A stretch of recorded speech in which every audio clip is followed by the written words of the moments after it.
They say that the road to peace is paved with thorns, but in Borno State, that road is currently paved with something far more deadly. Hidden beneath the dust, waiting in silence, are the buried monsters that do not sleep, do not eat, and do not show mercy. We are waking up to heart-shattering news this morning that has sent a cold shiver down the spine of the entire nation. You saw the headline, and I wish I could tell you it was just a rumor. I wish I could tell you that our boys are coming home to their families. But the reality on the ground in the northeast is grim. Reports reaching us confirm that a devastating explosion has claimed the lives of 9 Nigerian soldiers in Borno State. We are talking about 9 gallant men, fathers, brothers, sons, who laced up their boots to defend you and me, only to be taken out by an unseen enemy. We are going to take you straight to the front lines of Operation Hadin Kai to understand exactly what happened. We are not just looking at the numbers, we are looking at the strategy. Why has Boko Haram suddenly switched back to this deadly tactic of planting massive improvised explosive devices on military routes?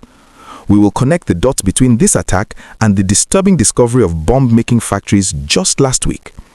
We will also talk about the suicide resurgence that intelligence officers have been warning us about since December. If you want to know the truth about the war against terror in 2026 and support the memory of these fallen heroes, please do me a massive favor and smash that like button right now. It helps us get their story out so they are not forgotten.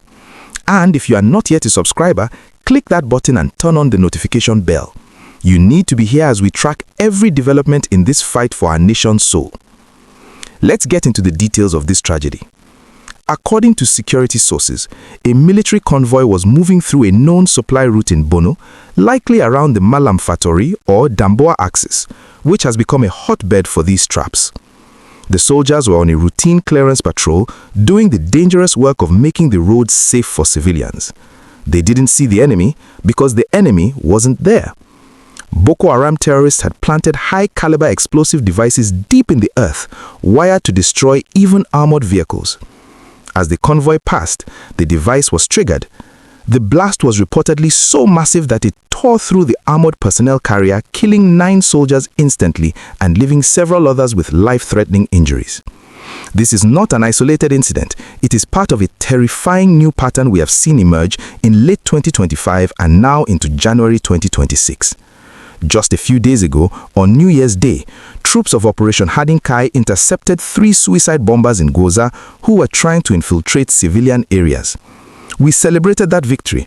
We thought we were winning the intelligence war. But this IED attack shows that the terrorists are evolving.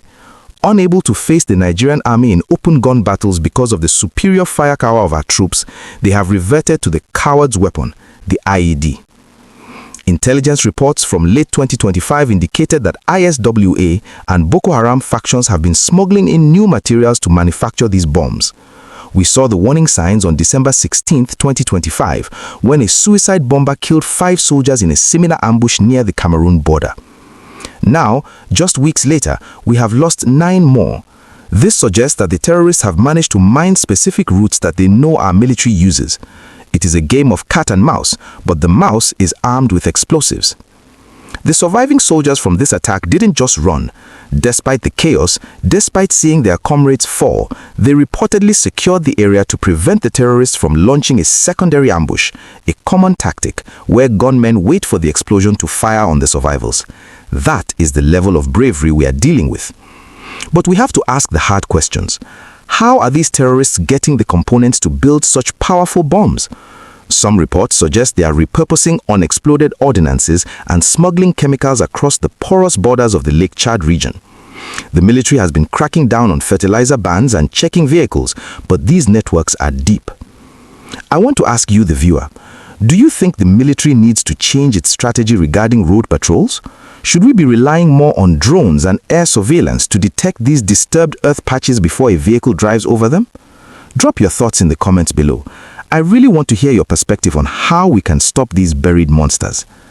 As the flags fly at half-mast in the barracks today, we must remember that these 9 men were not just casualties. They were the shield that stood between the terror in the Sambisa Forest and the peace in our cities. The injured are currently receiving treatment in Maiduguri, fighting for their lives. If you found this update crucial, even though it is painful, please smash that like button. Let's get this video to 10,000 likes to honor the fallen. And if you are not yet a subscriber, click that button and turn on the notification bell. You need to be here as we track every development in this fight for our nation's soul.